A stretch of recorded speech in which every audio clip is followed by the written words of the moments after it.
જય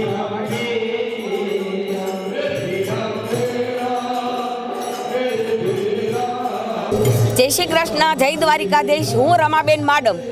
આજે અમે અખિલ મહારાણી આહિરાસ મહારાસ અમે જે દ્વારકામાં 2023-24 રચાઈ રહ્યો છે તેની અમે આમંત્રણ પત્રિકા આજે જામનગરમાં બાલા હનુમાન ભગવાનને દેવા આવ્યા છીએ। જે અમારું પત્રિકા સ્વીકારે અને અમને સાથ સહકાર આપે ને અમારા મહારાષ્ટ્રમાં અમને એની ખૂબ જ જરૂર છે, તે અમારું સ્વીકારે। જય શ્રી કૃષ્ણ, જય દ્વારિકાધીશ।